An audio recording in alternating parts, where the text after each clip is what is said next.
Assalomu alaykum, hurmatli televizor ko'rguvchilar. Yaxshimsizlar? Dunyo qurultiyi to'r televiziyasining kunlik xabarlar programmasiga hammanglar xush kelibsizlar. Men İftixar Abdurashid.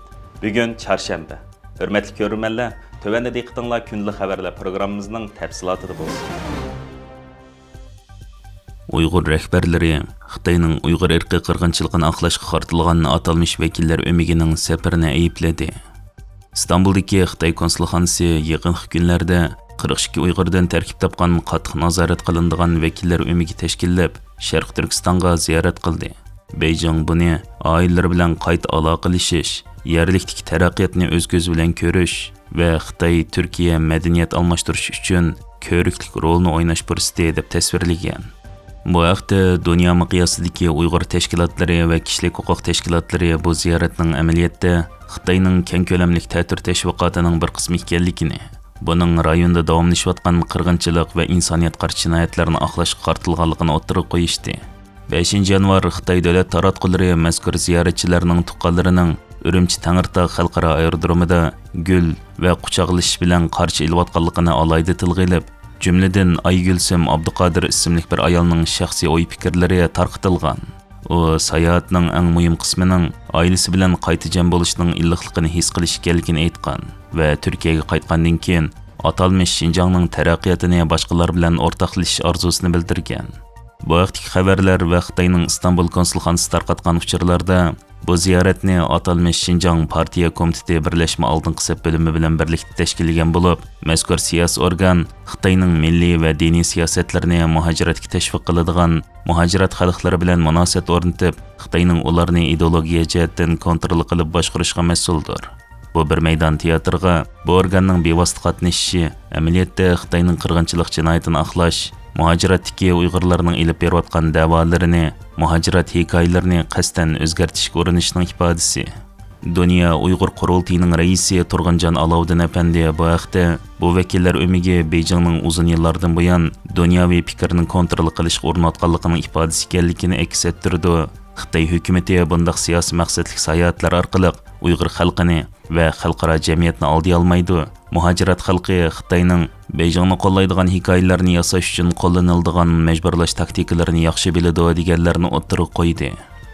Xitoyning İstanbul Baş Konsolosluğu tarafından orunlaştırılgan bu atalmış aile ziyareti Xitoy hakimiyetining yillardan buyon millatimizga ilib berayotgan irqiy qirg'inchilikni yo'shirishni maqsad qilgan. Xitoy hakimiyeti uzun yıllardan buyon millatimizga qarshi irqiy qirg'inchilik yurgizyapti. Xitoyning bu irqiy qirg'inchilik yurgizyotganligini butun dunyo bilib ketdi. Bulupmu London mahkemesinde Xitoy hakimiyetining resmi şekilde irqiy qirg'inchilik va insoniyatga qarshi jinoyat ishlayotganligi haqida qaror chiqqandan keyin buni 11 davlat va nurg'unlagan xalqaro tashkilotlar Xitoyning bu irqiy qirg'inchilik yurgizayotganligini qabul qilgandan keyin Xitoy hokimiyati nihoyatda alaqsada bo'lib, hozir meni bir qancha oydan buyon, ya'ni bir yilga yaqin bo'lib qoldi. Mushundaq Uyg'urlarni, ya'ni chet eldagi ba'zi bir irodasi bo'sh Uyg'urlarni tashkillab, vatanga chaqirib, mana ko'ringlar biz hech nima qilmadik deb, butun qilgan vahshiylikni qilib va shu vahshiylikni davomlashtirayotgan holatdami yana taptatmasdan, uyalmasdan kishilarni chaqirib akilib, mana hech nima qilmadik, Uyg'urlar degan baxtlik yashayapti deb teatrlarni hazırlab kişilerge köstüp muşundaq dünyani aldayımız devatıdı. Bulup mu chet eldeki Uygur halkını aldayımız devatıdı. Ama Xitoyning bu aldamçılık siyasetini hemmimiz bilimiz. Biz bununla aldanmayımız. Xitoy hakimiyetinin bunu fakat yurgizib kelayotgan irqiy qirg'inchilikni yepish uchun qilayotganligini biz bilamiz. Albatta dunyo xalqimi, haqiqatparvar insonlarmi Xitoyning bu hiyli mikrini, bu hiyliga siyosatini tunib yetdi. Unga hech kim ishonmaydi va bo'lib chet elda da'vo qilayotgan tashkilotlar va da'vo qilayotgan shaxslar bu Xitoyning bu razil bu o'yinlarga dassimaydi deb o'ylayman va dassimasligini butun xalqimizdan va butun millatimizdan arzu qilaman.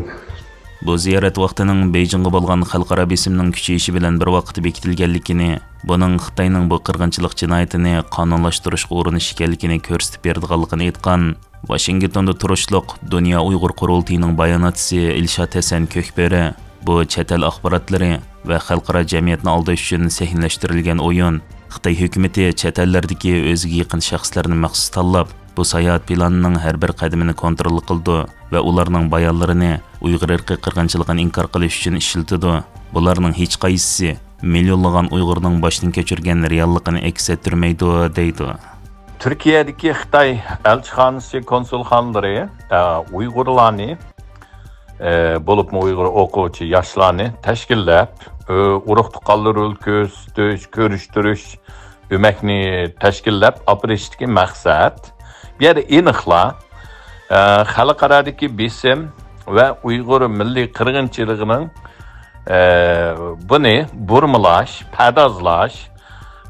Çünkü bir yerde bu Uygurlarni apirish orqali bu Uygurlarni ki qadamma qadam qachon mangdi, qayerga bordi, kim bilan ko'rishdi, nerede yotdi, urug' tuqqanlar nima parang selishdi, hattoki hammani o'rlashtirish orqali bularni kontrol qilib, shu kontrol bilan yana qaytirib akilib, bu Uygurlarning og'zidan Türkiye'deki jamoatga bir yerde zulüm yok, zulüm ötüp ketdi, bo'lgan bo'lsa-mu, o bu deganda qilib, mushu milliy qirg'inchilikni yo'q chiqarish, xalqarodagi Xitoyninki xunuklashgan, bir zolim ko'rsatilgan bu obrazni o'ngshash, o'zininki bu Uyg'ur milliy qirg'inchiligidagi mas'uliyatidan qochirish, şu maqsadda bularni o'rlashtirgan. Bu Uyg'urlarmi shu Xitoyninki bu sanamiga dastlab bergan bu muzikasiga usul o'ynab bergan. Yeni kerak degan vaqtida bular o'zining manfaati uchun Uyg'ur millatining manfaatini qurbon qilgan. Iqroq degan vaqtida bular o'z shaxsiy manfaati uchun milliy munofiqlik, xoinlik qilyotdi Uyg'urlarga.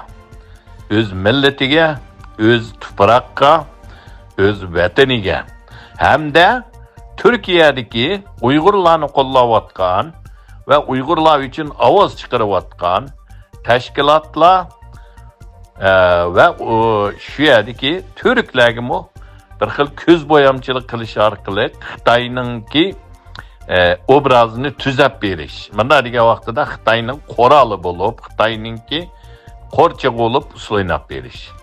Bu nihoyatda bir sharmandachilik. Shuning uchun buningga har qanday Uyg'ur nafrat bildirish kerak, maydonimiz aniq bo'lishi kerak. Bunda saxtpazlik, bunda Xitoyning yantayığı bo'lganlarni ko'rgan yerda ayıplash va bularni qamchilash lozim. Hamda yana davomli Xitoyning bu ko'z bo'yamchiligini, bu aldamchiligini jamoatga, dunyoga tonishtirish lozim. Kanadaning Ottawada turishliq Uyg'ur huquqini qo'g'dash qurilishining ijroiya mudiri va Dunyo Uyg'ur qurultiyining Kanadadagi vakili Mehmet To'xta apandimmo bu vakillar o'migini ayblab, buni sistemalik yolg'on uchur tarqitish faoliyatining bir qismi ekanligini o'ttirib qo'yib, sayohat bilan qirg'inchilikni oqlig'ili bo'lmaydi. Xitoy sayohatchilarga Sharq Turkistonning o'zgartirilgan va ovoz o'chirilgan kent nusxasini ko'rsatish orqali o'zining jinoyatlarini oqlashga tirishmoqda. Ammo dunyo jamoatchiligi nima ish bo'layotganligini yaxshi biladi. U bo'lsa-mu, keng ko'lamda tutqun qilish, majburiy emgak, oilalarni ayirib etish va butun bir xalqning yo'qotilishi deydi. Mehmet To'xta apandiyana bunday safarlar tanqidiy tekshirilmasa, jamoatni ozdirish xavfi borligini ogohlantirib, mazkur vakillar umiga tomoshabinlarni qaymoqtirish va hayot qolganlarning guvohligini buzish uchun loyihalangan. Ular normal ahvolning dalili emas, balki davlat tarafidan boshqariladigan aldamchilikning dalili deganlarini ta'kidladi. Türkiyədəki Uyğur təşkilatları konsulxananın hərəkətini tənqid qılıb, Xitay hökumətinin qırğınçılıq cinayətini aqlaş üçün muhaciratdakı ilacisiz və aciz kişilərini işlətishni planlayotganligini o'ttirib qo'yishib, har qaysi təşkilat rəhbərləri Türkiyədəki nurg'un Uyg'urlarning qonuniy salohiyati yo'qligini va buning Xitoy konsulxonasining tashviqotiga bo'ysunishga besim ostida qoldiganligini his qilishi mumkinligini eskartishgan. Mutaxassislarning qarashicha, bu atalmış vekiller ömigi faqatlam oddiy bir voqea emas, balki Beijing Sharq Turkiston yuz berayotgan zo'ravonliklar va qirg'inchiliklar haqida bargan sir kuchayotgan dalillarga qarshi turish uchun taraqqiy qildirilgan va Beijingning irodasiga moslashtirilgan Xitoyning dunyoviy tashviqot strategiyasining bir qismi deganlarni o'ttirib qo'yishgan. Xitoyning bu dunyoviy strategiyasi odatda tuvandikilarni o'z ichiga oladi. Birinchi, diplomatlar, jurnalistlar ve muhacirat grupları üçün teşkillengen paket tepiş sayahatleri. Bu sayahatlerde barlıq hareketler kontrol kılındı ve barlıq alaqalar oldun orunlaştırılgan senariyo boyunca devam kılıdı. İkinci, devlet tarafından alayda tanlangan ve terbiyelengen atalmış Uygurlarning hükümetinin siyasetlerini maqtagan ve bastırışını red kılgan guvalıqları tarqıtıldı. Üçüncü, Sharq Turkistonni milletler inaqlıqı ve iqtisadi fursat zemini deb tasvirlaydigan ta'sir kuchiga ega kishilar orqali ijtimoiy taratqularda tashviqotlar ilib boradi. To'rtinchi, Beijingga foydali bayonotlarni o'ttirib qo'yish uchun muhacirat jamiyatlariga besim ishiltish, jumladan qo'rqitish, nazorat qilish va majburlash ilib berildi. Beshinchi, Xitoyning siyosatlariga qartilgan tanqidlarni terrorizmga qarshi turish yoki G'arbning yolg'on uchurlari deb qayta tasvirlaydigan diplomatik tashviqot ilib berildi.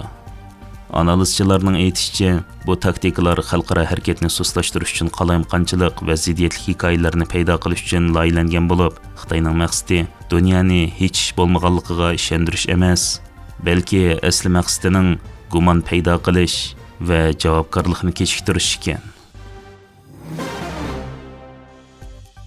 Xalqaro kechirim tashkilotining bildirishicha, Oq qog'oz harakatini Xitoy ijtimoiy taratqusida tarqatgan Uyg'ur o'quvchi Kamila Voyit jazo muddati to'shib qo'yib berilgan. Uyg'ur universitet o'quvchisi Kamila Voyit Xitoy ijtimoiy taratqularda oq qog'oz harakati haqida sin yo'llaganlik uchun asabiylikni targ'ib qilish jinoyati bilan 3 yillik qamoq jazosiga hukm qilingan edi. Ayni vaqtda Xanandagi Shangqiu texnika institutida o'qiyotgan Kamila Voyit amdila 22 yoshga kirgan bo'lib, 2022 yılı noyabrda ijtimoiy taratqularda Xitoyning nol vaqa karantinasiga qarshi elib berilgan Xitoydagi namoyishlarning sinalg'usini tarqatgan va bu sin ko'rinishlarda Sharq Turkistonning markaziy Urumchida yuz bergan o't ofat qurbonlarini xotirlash uchun butun Xitoyda o'tkazilgan namoyishlar tasvirlangan. Bu sababdan Kamila Voyit 2023 yılı 25 mart kuni Xitoy doiralari tarafidan asabiylikni targ'ib qilish jinoyati bilan ayblanib 3 yillik kesib etilgan edi. Kamila Voyit 28 dekabr kuni jazo muddati to'shqandan keyin qo'yib berilgan. Ammo bu hargizmi onunga qilingan adolatsiz muomalaning oxirlashganligini bildirmaydi. Bu munosabat bilan Xalqaro kechirim tashkiloti biz doiralardan onunga to'liq erkinlik berishni, jumladan chet elga chiqish erkinligi va o'qishini davomlashtirish uchun maktabga qaytish erkinligi berishni talab qilamiz degan. Irondagi namoyishlar 10 kuniga qadam qo'ydi. 100 dan ortiq shaharda hokimiyatga qarshi namoyishlar davomlashmoqda. Irondagi hokimiyatga qarshi norozilik namoyishlari 10 kuniga qadam qo'yib, ko'lami kengaygan iqtisodiy krizis bilan boshlangan norozilik namoyishlari erkinlik va hokimiyat almashtirish talabiga aylangan. 100 dan ortiq shaharda 100 minglagan kishi ko'chalarga chiqqan, hukumatning taklif qilgan moliya yordami ishga yaramagan. İran Emgek ve İctimai Paravanlıq Ministeri Meydari iqtisodiy krizis ve xalqning talabiga javoban her bir odamga 4 ay ichida 10 million İran riyali, taxminan 7 Amerika dollari yordam berildiganligini e'lon qilgan. Bu chora xalqning taxmi g'azabini qo'zg'agan.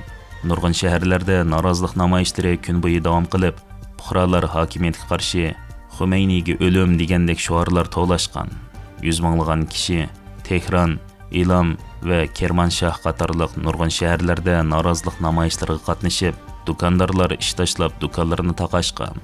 Iranning İlam o'lkasida ko'chalarga chiqqan 10 minglagan kishi soqchi punkti va shahar markazidagi bir harbiy bazani ishg'ol qilgan va bu norozilik soqchilarning xalq omasi bilan hamkorlashganligi xabar qilingan bo'lib, nurg'un yerlarni soqchilar xalq o'tkazib bergandan keyin bu rayonlardan chekingan.